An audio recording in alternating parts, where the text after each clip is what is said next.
Okay, so you know how it is. You're trying to be healthier, Yeah. trying to find some balance, but Yeah, it can be tough to sort through all the advice out there. It seems like a full-time job. absolutely. And, people are Yes. looking for something practical, something they can actually incorporate into their day. Right. It's like you just want the simple signal and all the noise. You Exactly. don't want to do a complete overhaul of your life. And that's really the beauty of Ayurveda, because it's not just a system of medicine, for when you get sick. It's really this holistic approach to life Right. that emphasizes aligning with your own kind of inherent rhythms and the cycles of nature. Yeah, and that's what we're going to dive into today. So we've explored some fascinating material, Yeah. and it really kind of boils down to 5 core Ayurvedic daily rituals. Okay. So think of this as kind of your cheat sheet for understanding some really powerful practices Yeah. for boosting your well-being. Okay. And our mission here is to extract the most impactful nuggets for you. I love it.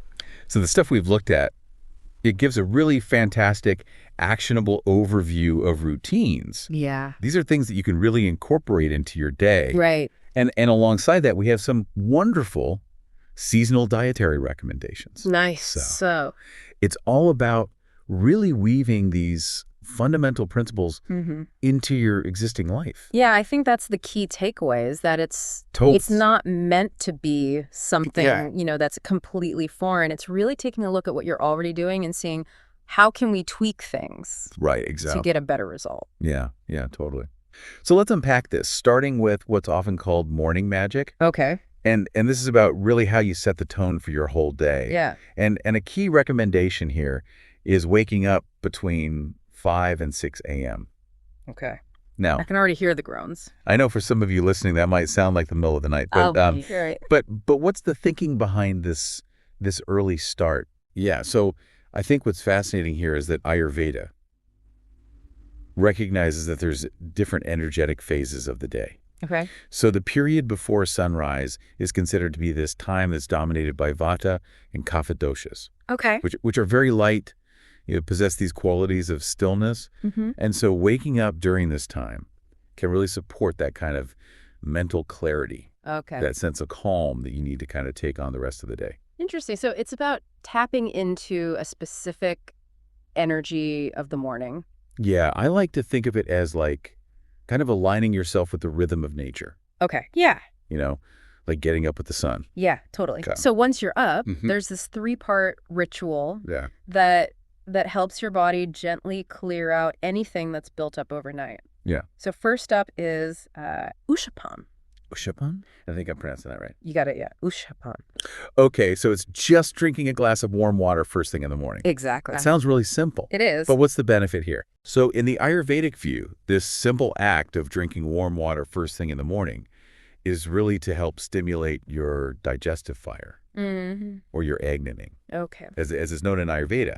And it also aids in the elimination of ama, Okay. which are basically toxins that can accumulate in the body overnight Oh, okay. as a byproduct of our natural metabolic processes. Okay. So you can think of it as like gently flushing your system. Right. Yeah, that makes sense. Like you're giving your internal engine a little Yeah, warm up. a little jump start. Yeah, exactly. And so next in this morning, trio is tongue scraping. Yes. Now, if you haven't heard of this, it might sound a little different. It's a little out there. Yeah, but it's apparently a quick and easy practice. It is. And, Yeah. the reason for this is that the tongue can actually harbor bacteria and toxins. Okay.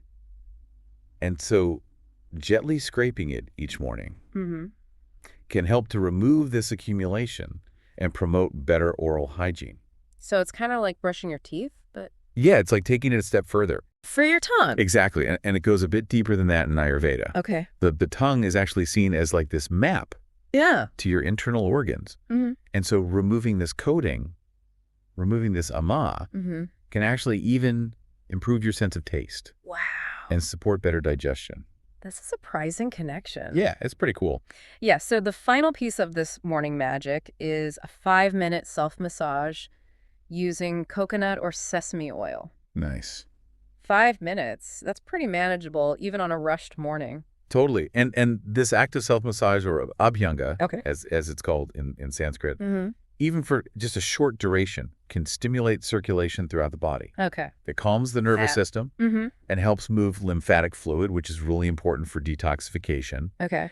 And then the oils themselves have their own specific benefits. Oh, wow. So sesame oil, for example, is considered very warming and grounding, Okay. while coconut oil is cooling and very soothing for the skin. So it's not just moisturizing, it's actually stimulating all these It's working on a deeper level. important bodily processes. Yeah. This whole morning magic, the warm water, the tongue scraping, Yeah. the self-massage, it really all works together. And the source we looked at calls it nature's reset button. I love that.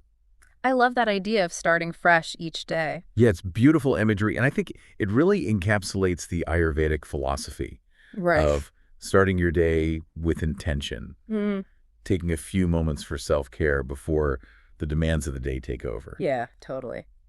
So let's move on to something we all do multiple times a day, food. Okay, yeah.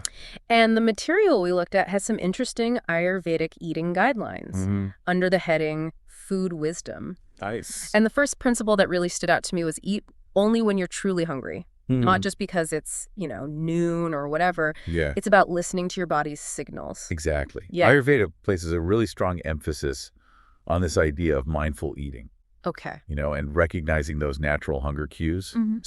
So true hunger indicates that your previous meal has been properly digested Okay. and your body is ready for more nourishment. Okay. And eating without genuine hunger Yeah. can actually burden your digestive system and lead to the accumulation of more ama. That makes a lot of sense. Yeah. I know I've definitely been guilty of, We all have. eating out of habit or boredom. Oh, yeah, absolutely. And the next guideline is to make lunch the heaviest meal of the day. Yeah. Now, for a lot of us, dinner tends to be the big one. Right. But why the shift?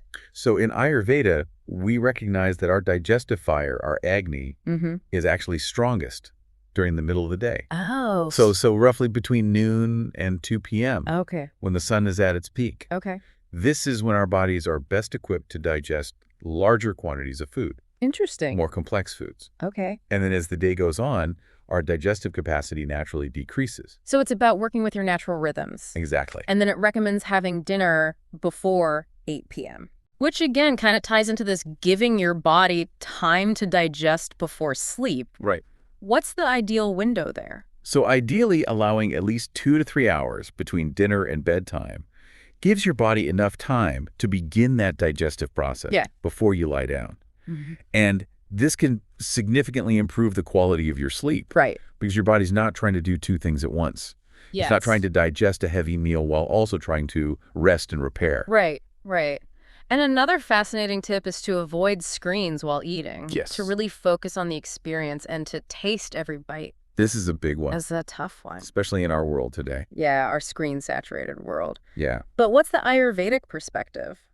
So in Ayurveda, being fully present while eating is so crucial for proper digestion. Okay. Because when we're distracted by screens, our minds aren't fully engaged with the process of eating, Right. and this can affect the signals between the brain and the gut, which can lead to overeating and less efficient digestion. Oh, wow. Truly savoring the taste of your food also stimulates the production of digestive enzymes in the mouth, Oh, wow. which is the first stage of digestion. So it's about being present and really engaging all your senses with the meal. Yeah, exactly. And finally, the source suggests starting meals with ginger lemon water to help kind of fire up digestion. Yeah, That sounds like a simple, refreshing little ritual. it is. And both ginger and lemon have long been valued in Ayurveda for their digestive properties. Okay.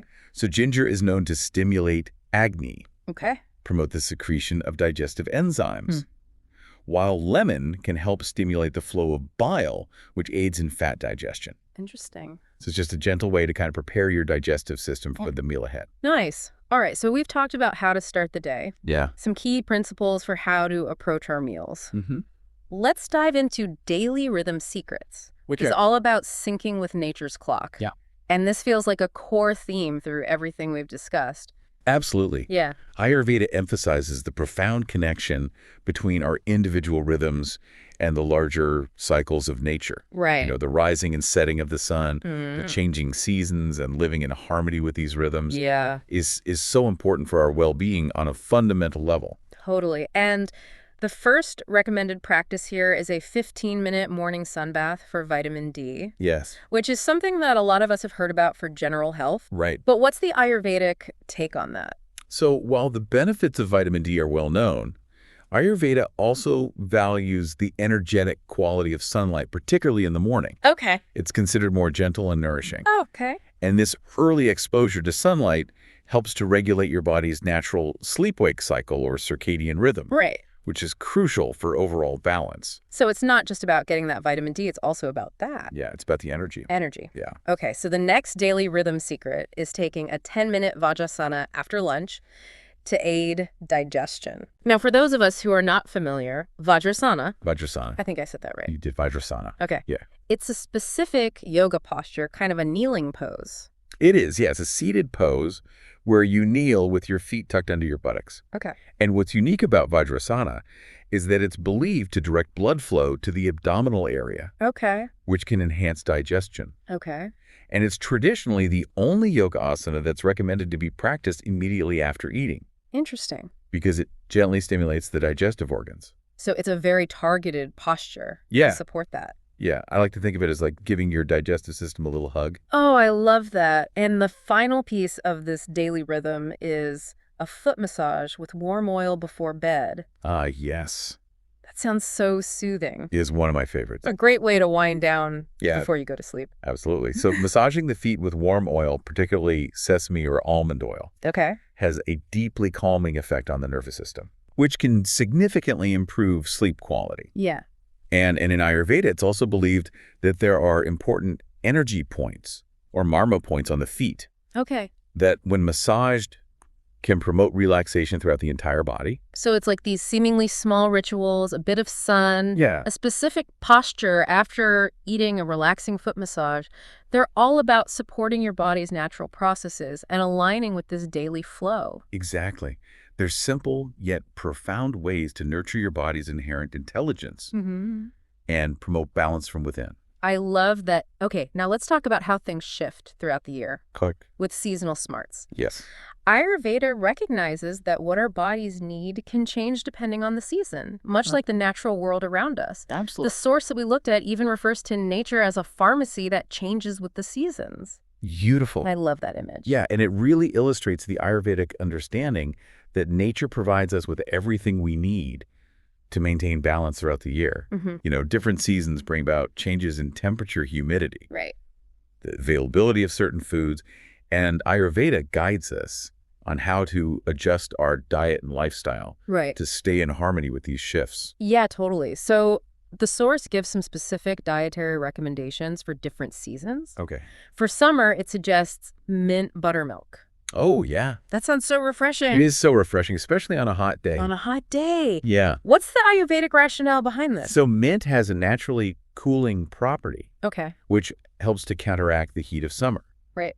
And buttermilk is also very light hydrating and easy to digest, Mm-hmm. making it an ideal beverage to help balance the pitta dosha, Okay. which tends to be aggravated during the summer months. Interesting. For winter, the recommendation is golden turmeric milk. Oh, yeah. And turmeric has gotten so much attention recently Yeah. for its health benefits. Yeah. How does it fit into the Ayurvedic winter routine? So turmeric is highly valued in Ayurveda for its warming, anti-inflammatory, and immune-boosting properties. Okay. And these qualities are particularly beneficial during those colder winter months Yeah. when our bodies may be more susceptible to illness. Right. And warm milk further enhances its nourishing and comforting effects, Okay. helping to balance kapha dosha, Mm. which can be more prevalent in the winter. Oh, interesting. Okay. And for the monsoon season, the suggestion is ginger tea, which makes sense. Mhm. Ginger is often used to aid digestion, Right. which can be important during that time of year. Exactly. So ginger has these warming and digestive properties Okay. that can help counteract the coolness and potential sluggishness Mm-hmm. that can sometimes occur during the monsoon season. Yeah. So it helps stimulate that agonist Mhm. and support healthy digestion. Yeah, and the source summarizes this beautifully by saying, let your diet dance with the seasons. I love that. It's such a great reminder to be flexible and tune into what our bodies need. It really emphasizes the dynamic nature of well-being. and how our dietary choices can be a powerful tool for supporting our body's natural ability to adapt to the changing environment. Yeah, I love that. Okay, finally, let's delve into mindful living, Okay. which emphasizes the crucial connection between the mind and body Yes, in Ayurveda. And it says that a healthy mind breeds a healthy body. it's so true. Yeah, and that feels like such a fundamental truth that we sometimes forget. It's easy to get caught up in, Yeah, just focusing on the physical, but we really have to remember that it's all connected. totally. And Ayurveda recognizes this inseparable link between our mental, emotional, and physical well-being. Absolutely. And stress and negative emotions and a lack of mental clarity can directly impact our physical health, Absolutely. affecting everything from digestion to immunity. It's all connected. So the first mindful practice that's recommended is a 5-minute morning pranayama, Okay. which are breathing exercises. Yeah. 5 minutes seems like a really accessible starting point. It is. For incorporating mindfulness, Yeah. what's the aim here? So pranayama are yogic breathing exercises, Okay. and they help to regulate the flow of prana, Oh. which is life force energy in the body. Okay. So even just a few minutes of focused breathing in the morning can calm the mind, Right. reduce stress and anxiety, and enhance mental clarity. So you're setting a more balanced tone Exactly. for the day ahead. Yeah. Okay, the next suggestion really made me pause. It says, chew each bite 20 plus times, framing eating as meditation. That's a good one. It's a totally different way of thinking about eating. It is. And, it's so easy to rush through meals. It is so easy. Yeah. So what's the reasoning here? So thorough chewing is actually vital for proper digestion. Okay. It breaks down food into smaller particles, Okay. making it easier for the body to absorb nutrients. Mm-hmm. It also allows more time for those signals of fullness to reach the brain, Oh, which can prevent overeating. that's a good point. Yeah, and by slowing down and chewing mindfully, Mm-hmm. you actually become more aware of the taste, the texture, the aroma of your food. Right. So it's transforming a very routine activity Mm. into a more conscious and nourishing experience. So it's not just about the physical act of breaking down the food. Right. It's about cultivating a different relationship with the food itself. Exactly. And the last mindful practice is washing your feet with warm water before sleep for instant relaxation. Ah, yes. That sounds simple, yet so soothing. It is. The feet have numerous nerve endings Mhm. that are connected to various parts of the body. Okay. So washing them with warm water before bed can have this really grounding and calming effect on the whole nervous system. Yeah. And it promotes relaxation and prepares the body for restful sleep. Yeah. It's just a nice way to release the tension of the day. It is a beautiful ritual. Yeah. So these mindful practices, Yeah. conscious breathing, Yeah. mindful eating, Hmm. a calming bedtime ritual, Yeah. are all about nurturing our mental and emotional well-being, Yeah. which in turn affects our physical health. Right. It's all connected.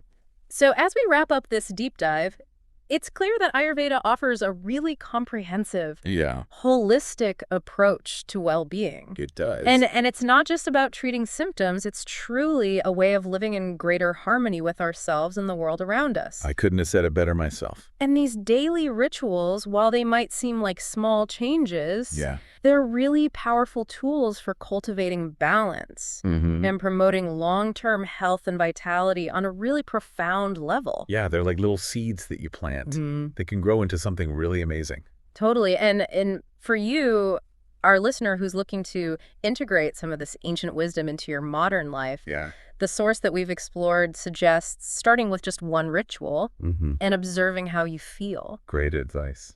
And it even mentions that you might start to experience positive changes within a few weeks, That's encouraging. which is really encouraging. Yeah. It feels achievable. Yeah, it's not about making these huge, drastic changes. Right. It's about those small, sustainable steps. Totally.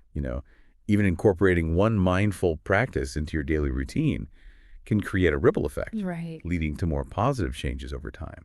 I love that. And speaking of future explorations into this fascinating world, in our next deep dive, we'll be uncovering some hidden Ayurvedic superfoods in your kitchen. Ooh, I'm excited for that one. I'm looking forward to that one. Me too. So as you go about your day, consider this. How might incorporating even one of these seemingly small daily adjustments, Yeah. maybe starting your day with a glass of warm water or making a conscious effort to chew your food more thoroughly, Yeah. how might that contribute to your overall well-being in the long run? Yeah, it's food for thought. It's definitely something worth exploring.